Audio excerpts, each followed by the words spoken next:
After the stunning outcome of the 2016 presidential election, reporters booked flights to America's heartland to understand what the pollsters got wrong. They sat in churches and coffee shops and walked main streets to meet the people and understand the passions that fueled the Great Revolt, to study the people who shocked the world. Today on State of Independence, we'll check in with a reporter who has never left that story. That's up next.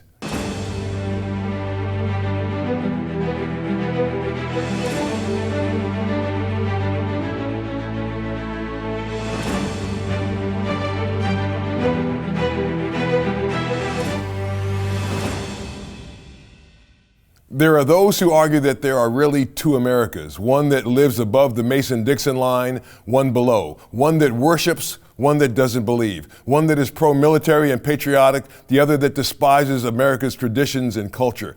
Whether this divide is real or imagined, we know that there is one argument in our country that never stops, never goes to sleep, never shuts down. It's happening on Facebook and Twitter and Instagram, a debate that asks you to pick a side. With a thumbs up or an angry emoji, social media asks us to make enemies of neighbors, relatives, and lifelong friends. Reporter Salena Zito wrote a best-selling book to explain one half of America to the other, and she's got opinions about how we've got to do something about the fire raging on social media. Watch this. Journalist Salena Zito has been reporting from Flyover country, chronicling the people who live between America's major cities. The often unseen, forgotten Americans who've been in revolt against political leaders in both parties. Since 2016, she's been giving voice as a translator to the values, traditions, fashions, and faiths that guide millions of no longer silent Americans. But beyond explaining the values of President Trump's supporters to the New York and Hollywood cultural and media elites, Salena is sounding an alarm about a widening divide, with social media deepening suspicion, anxiety, even hatred between American neighbors. She writes, "This is not a small problem. We should be able to have a normal political debate. America was founded partly in a fight to express political disagreement. Many of us have not too distant ancestors who escaped oppressive societies, kingdoms, dictators, and/or countries so that they and their children could express dissent. And yet social media has become a place where it can be downright dangerous to do so. What have we created? We've been given a technological gift, and we've abused it in the worst possible way. Social media might have allowed us to engage in the kind of open discourse that is the lifeblood of democracy. Now she's challenging Americans to go offline, to delete Twitter and walk away from Facebook like she did, to rediscover the meaning of community and become in-person neighbors again."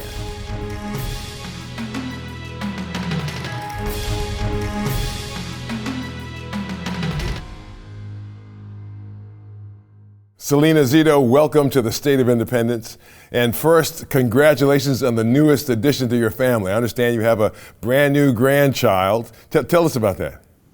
Yes, it's my third grandchild, but my daughter and her son and my son-in-law. Her name is Louisa. She was born on Thursday morning, and she joins Eleonora and Milo. That's great. That is great. Well, let's get right to it, because you really understand Americans in a way that few others do. I mean, your analysis has been spot on, and everybody wants to know what you think and why you think what you think and what your analysis is. So let's get right to it. In the book you wrote, The Great Revolt, you introduce us to people who live in the world between Hollywood, of course, and New York and Philadelphia and D.C. What do the people in those cities fail to understand about the people who live in between? What don't they get? Well, I think what happens when you are in the more concentrated, more urban, sometimes more cosmopolitan cities, there is a higher level of people a higher level of people with a college education, sometimes with 2 degrees.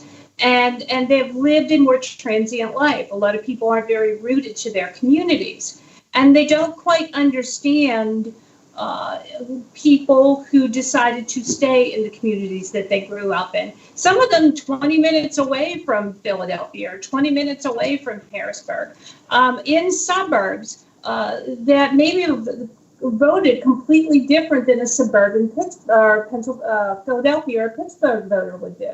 And so they have the same education, but they have different experiences. Right. So I know, of course, having studied this for a long time, I know that in the polling that's done, there's a difference made between college-educated voters and non-college educated voters, and you're talking about that distinction right now. And I know also, having lived both in heavily urban areas and living in suburban and rural areas in my life, that there is a difference to the rhythm of small towns and small cities as compared with the big cities, where people tend to think, well, everybody else in the country lives this way. And what is it? What do people in small towns misunderstand about the media and the people who are called the cultural elites? I actually think they have a much better understanding than cultural elites have of people that live in small towns. And what we discovered when writing The Great Revolt is that it wasn't really about individual college education, but it was college density in your neighborhood that impacted how you voted. So you could have gone to school with someone, say you live in suburban Philadelphia, and you went to school with someone who lives in suburban New York City. And you may make the same amount of money and have the same education, belong to the same sorority, but because of the college density within your county, that could have changed your vote and your outlook on the world. I don't think people in larger cities look down on, for the most part, people that live in small towns. I just don't think they always know someone from a small town. Yeah. And I think that this goes to the larger problem that we have in all of our institutions, whether it is the media or the government or Hollywood or corporations. We don't have a diversity of people, not just ethnic background, but also cultural background making decisions. So we have a lack of people in our newsrooms in this country who went to a state school, that may be pro-life, that may own a gun, that may sit in a pew every Sunday. So when they cover them, it comes across as they are disconnected from those values. Right. So I think that's part of our problem. Wow. Well, now, do you come from a city or a town? I mean, you seem that you have a real understanding of people from small towns, which is wonderful, and yet still you're wonderfully analytical about it, so that you're able to interpret it for everybody watching, which is what's important for people, whether they're from cities or a small town or anywhere in between. What you're saying is something that they can understand. Do you yourself come from a small town, or are you from a big city? I grew up in what I call the Paris of Appalachia, which is Pittsburgh. It's the largest city in Appalachia. And I will tell you this, that I haven't just covered politics this way just for the 2016 election. I have always never taken a turnpike, never taken an interstate, and I don't fly. I only take the back roads, and I only stay in bed and breakfasts. So the first person I meet is a small business owner, and they know where all the bodies are buried in town. And that's how I sort of understand people. And so I understood that this was coming a lot longer than before 2016. You saw the roots of it in 2006 when the Republicans lost to the Democrats. It wasn't that in the midterms, it wasn't that voters liked Democrats more than Republicans at that moment. They just liked them less. Yeah. And so, there is this independent streak that we don't get to because social media just spends all of its time destroying each other. And the middle of the country, which is where most of us occupy space, just look at both parties and say, what are y'all doing? Or as they say here in Pittsburgh, what are yins doing? Yeah. So in your opinion, has the chasm, has the gap, the divide between the heartland and the big coastal cities widened since 2016? As we head into 2020, we've got all these other issues now, issues that we didn't even think we would have 6 months ago. We've got, of course, COVID-19 is crisis. It's impacted the economy. So tell me about, in your opinion, the divide between the heartland and the big cities, especially as we approach 2020, and how it differs perhaps from 2016. Well, you saw the beginnings of this in 2016, where corporations and institutions and governments start to pick a side in politics. And, people that live outside of big cities, honestly, politics is not their obsession. And to be even more blunt, during COVID, even though if you went on Twitter, you would think that's all people think about is politics, people were more thinking about their family, their community. Is my community going to be okay? Am I going to be able to keep my job? How are my parents? How are my grandchildren? What's going to happen with school?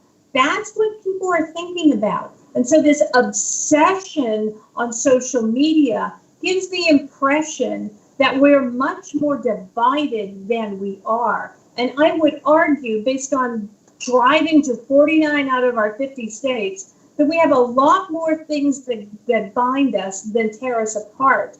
I just don't think we find that evidence on social media. Right. So you understand the mindset of really a cross section of Americans, which is really important. So tell me, in your opinion, how do Americans, as we approach the election in November of 2020, make their decision about who they're going to support, especially in light of who they may have supported in 2016? And then tell me this: you also have a unique perspective because you spent time in the Oval Office with President Trump, and you also had spent time interviewing Vice President Biden. So you have a sense of both men who are the major party nominees for president. One, tell me how you think Americans will make their minds up about who they vote for. And then two, tell me something about the two men who are vying to be the next president of the United States. So if you asked me in January, I would have said, the election's going to be about impeachment. If you asked me in February, definitely going to be about the economy. Ask me in March, COVID. Ask me in July, culture. And I think that at the end of the day, we may just be making the decision as a result of the cultural war. I think that both men have weaknesses and strengths that keep their bases either glued to them or wanting to look at the other person. And it really is all going to come down to, and I know people hate this, but it's going to come down to who earns the more independent thinking voter. So the more liberal Republican that maybe lives in suburban Philadelphia, or the more culturally conservative Democrat that maybe lives in Lehigh County.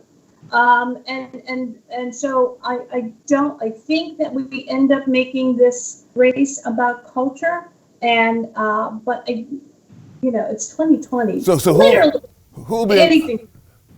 Tell me who you think, in your opinion, will be more inclined to vote against a person, and who will be more inclined to vote for a person. So because there'll be some voters that'll go to the polls saying, my vote is about voting against. There'll be other voters that go to the polls saying, I'm here to vote for. And tell me the difference between those two voters. We're so completely divided down the middle. I think what you'll find is there'll be a suburban vote. There will be a block of suburban voters who won't want anything to do with Trump. There's going to be a block of working class voters who, based on jobs, in particular based on energy jobs, who are not going to vote for Biden. But here's the key to the entire race. It's going to, the voting bloc that's going to have the absolute largest impact on this race is senior citizens. They vote consistently. 70% of them show up every election. Their election just isn't about them and their pocketbook, but it's also about their children and their grandchildren, and they're about their community. Trump won them by 7 percentage points in 2016. Biden is currently leading them in polling them with registered voters. If you want to know who's going to decide this election, it's going to be a senior citizen. Wow, that's big news. I haven't heard anybody really talk about the impact that senior voters will have in this coming cycle. So that's big news. What can you? I have a story about it on my website, salenazito.com. I wrote it for, I think, the Washington Examiner, so people could read, but it has all the data in it that backs that up. Yeah. Is there one thing about each candidate for president that you can tell us that doesn't come through in the media that we don't see? Joe Biden pretty much is Joe Biden. He's a very likable man. He can have a quick temper, but he usually is able just to be incredibly charming, and he comes across as a guy that grew up in Scranton. Trump, on the other hand, I've interviewed him 6 times. He is a very nice person. I'm sure people don't think that, but he's very polite. You can tell this is someone who grew up with manners. One of the things that I think is really important that people don't understand about President Trump, actually it's 2 things. He's incredibly curious, and he very much connects more with the person that's staffing the event than the people that are putting like a fundraiser that's putting it on, right? He is much more connecting to those people, and he'll sit there and like make an event 20 minutes late because he's in the back talking with the guys that are working on setting up the event in the back room. Yeah, I understand that because I used to be one of those guys when I was at the White House, the guy setting up the event. Now you did away. You had tens of thousands of followers on Twitter, and you have spoken passionately about this, of course. That you gave up your Twitter account. Why? Yeah, I did. Why? Well, I did. I was on Twitter for 12 years, and I think 80,000 followers when I quit. 80,000? Wow. Yeah, I just didn't like how we treat each other, and it didn't make me a better reporter. It made me actually a more confused reporter. I remember in 2016, I'd go on Twitter and say, "Oh, Trump's going to lose." Then I would do all my interviews and say, "Well, Trump's going to win." What's more real? There's been a great study that was put out by NPR this week about how 60% of Twitter interactions are between journalists, between each other. And so I just thought I'm a better reporter if I'm not on it. I'm a better person. I don't like watching people destroy each other. That's sort of not how I was brought up and not how I brought my kids up. And I don't want to be part of it. Yeah, I think it's important for us to love our neighbors like we love ourselves, and I think being kind is important and thoughtful when you talk to other people. And criticism is okay if it's done in a thoughtful way, not in a mean-spirited way. But I hear your point about the effect that social media has had on so many of us, on the country in particular. It sounds like your cat is agreeing with everything you're saying. Well, that's General Custer, named by one of my children when they were in grade school, and she certainly not gotten over losing at Little Bighorn, and she loves it. And she's happy as well. She agrees with your decision to get off of social media. Absolutely. Right.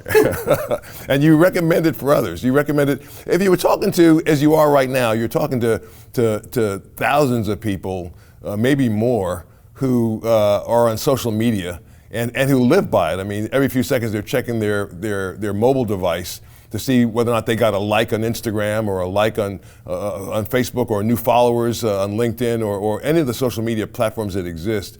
What would you say to them, given what you've done, having given up your Twitter account? Social media has created this false sense of value of self. People strive to be an influencer rather than doing things that influence a better life, a better world, a better country. And the influencer status tends to be about what you look like standing on the beach in a really great outfit, as opposed to making a difference. I just think, I mean, and hey, I was on there for 12 years, but the last 3 years of my use dramatically dropped. And I just think do it for 1 week. You know, I think the old saying was it takes 21 days to break a habit. See how you feel after 21 days. I think you must find life a little clearer. There's a lot more clarity about life when you're not on social media. So, Salena, we're going to let you go. Thank you. You were outstanding. Thanks so much. Really appreciate it. Really appreciate you guys having me on. Yeah, Thanks, excellent. Kev. Stay with us. Learn more about Joe Watkins and the mission of this program at joewatkins.net. And tell Joe what you thought about today's program in the comment box. I'm sure we've got people who support President Trump and people who support Vice President Biden. And the question I have is, what are you going to do at Thanksgiving time with your family when you sit with people who may not agree with you? How are you going to deal with that? We heard from Salena Zito, who told us that she got off of social media because she thinks people ought to be kinder to each other, that we have more in common than more that brings us together than that takes us apart. Let's talk to our great producer, Jeff Coleman, about all this. Well, you know, it's funny thinking about Thanksgiving. I mean, this is a medium now with social media where we are driving to Thanksgiving dinner and we are looking at the status updates from the people who are going to be at Thanksgiving dinner, realizing that they don't agree with us on anything and they're mad about the election one way or the other. Yeah. Thanksgiving is going to happen after the election. It's either going to be a great food fight or a reunion, and I hope it's a reunion, but we don't have a plan right now as a country to figure out how we're going to deal with moments like that. Yeah, I guess the question is can you, I believe you can. I believe that you can love people who don't agree with you and love them like you love people who do agree with you. And the question becomes is that something that many of us, at least those of us who call ourselves Christians, will practice? Well, I guess it's, if love is a verb, you know, we have to work that out. We have to literally say, here are the things that I am going to not just overlook, but I'm going to see in someone else and realize that's just where God has them in their life. And they may never come to an agreement on a position, but that doesn't change the way that I approach them. That doesn't change the way that I extend help to them. We don't predicate our family relationships. Can you help me out with my mortgage payment or my car payment, whatever, based on their political affiliation or how they voted? So why do we do it in the rest of life? Yeah. It's a wake-up call. This election has been a wake-up call because it has exposed, I think, the ugliest parts of our heart and put it right on the table, and now we have to deal with it. What does America look like when we put it back together? Right. Well, you've got people that, of course, they notice. So they notice if you have a yard sign in your yard that supports one candidate or the other, and they whisper. They may not tell you anything to your face, but they certainly whisper and say, you know, he's a or she's a right. And so that's something we have to get by. I mean, learning to love people who don't agree with us, who don't see it the way we see it, however we see it, is a real challenge for everybody who's a member of the body of Christ. You know, if we're called upon to love our neighbor like we love ourselves. Right. You know, I love me. I don't want people to reject me. I don't want people to prejudge me. I don't want people to look at me and based on some decision I've made to decide they don't like me. Yeah. You know, I want them to give me a chance. I want them to forgive me. I want them to listen to me, to hear me, to understand me. But there are people, Joe, that are listening and say, well, you haven't earned it yet, right? I haven't observed you being nice long enough for me to like you. And that's not at all what Jesus says. Yeah. So the problem I think we have is people look at the political process and say there's just a totally different set of rules. What Salena was saying earlier was interesting.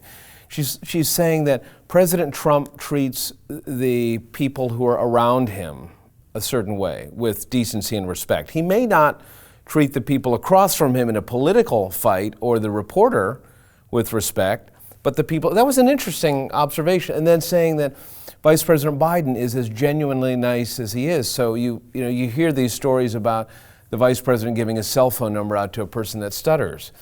I think the lesson from that is that we know that everybody is going through something, that the reason that they support a candidate is usually through a personal lens. You know, they may support Vice President Biden not because they're pro-gun control or pro-choice, but maybe they had a speech impediment.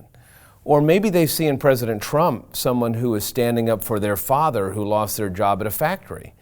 It's a deeply personal thing, and what I think the Christian framework gives us is an opportunity to say, okay, wait a second, I see your sign. What's that about? Why do you think that way? And then move on to something else. Talk about, what tree service you use to trim your trees, or who cut. I like the idea of just wanting to know. I mean, in a non-contentious way, Yeah. in a not abrasive way, you just wanted to know what's behind the decision, what's behind Right. the choice. Like, why do you feel the way you do? Especially if you know the person already. Like, Right. if there's somebody you've known for a long time and you see a yard sign that says they support a candidate that maybe you don't support, the question I would have is, well, tell me about that. Sure. We know each other. Yeah. I care about you as a person. Yeah. So how you vote or who you're for isn't going to change our relationship. Well, it's kind of like when I choose a name for one of my 4 children, you may not have chosen the same name for my children, but I like the name, and you're going to, I think, respect the choice that I made on my name. So. Yeah. Well, that's a sweet way to look at it. I guess we'll go to break and then we'll come right back. We'll be right back. Stay with us. Share what you've learned on today's program by first connecting with Joe directly on Facebook, Instagram, and Twitter. Get started at joewatkins.net.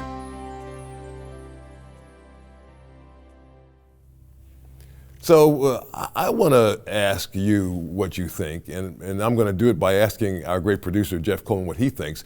Jeff, what were your takeaways from the chat with Salena Zito? Well, so a couple things I thought were interesting. First, she says she doesn't take the turnpike. Yeah. She takes the back roads. Yes, she takes the back So roads. think about that. If you're going to Harrisburg from Pittsburgh, you're going to take that fascinating, the Lincoln Highway. Well, the Lincoln Highway is much more interesting. It's going to take longer, but you're going to see Amish people, you're going to see old roadside motel attractions. You're going to have a very different experience. But taking the back roads, staying not at the chain motel, but staying at a bed and breakfast, listening to people. Yeah. She was just saying what you say, love your neighbor as yourself. Who is my neighbor? Well, it's the innkeeper, it's the person at the gas station. And we don't ask them to identify themselves by their political views before we decide we're going to treat them with respect. So do you think that people are going to heed her advice or at least follow her example? Because she quit Twitter cold turkey, right? Yeah. And I know that so many people watching right now, they're on Facebook. That's how they keep up. Sure. They're on all the different social media platforms. Yeah. What's your takeaway about that? I think everybody comes to this point saying, okay, is social media more harm than good? And they decide, okay, 5 hours a day is probably too much. But what is the right amount of time? Well, I might miss something, the fear of missing out. I might miss somebody being born, somebody from high school passing away. The problem is, it gives us, by sending up the little prayer emoji or prayers for you, sometimes that's a substitute for picking up the phone or hopping in the car and driving to that person's house and saying, hey, are you okay? Do you need food? You can't send food across Facebook. A prayer emoji doesn't necessarily do it, right? And I don't know if those prayer emojis are actually reaching heaven. I don't know what the theology is on that. But well, these are all great points. For me, the challenge is I want people to watch our show. I'm glad that we're on social media. I hope that what we say helps people with their lives, helps people to come to know the Savior that we both know. Yeah. And so I see the good in that, but I realize that what Salena Zito is saying makes great sense, that we need to spend more personal time with each other. Well, friends, as we close, I hope and pray that you'll think about it, think about what you're going to do with regards to your social media account. And if you choose to keep one, just remember that you're a child of the King. Treat other people the way you want to be treated. Talk to people as if you know the Lord's watching you. And do it with a heart that loves your neighbor like you love yourself, and you'll be blessed indeed. Thanks for watching. I'm Joe Watkins. This is State of Independence. God bless you.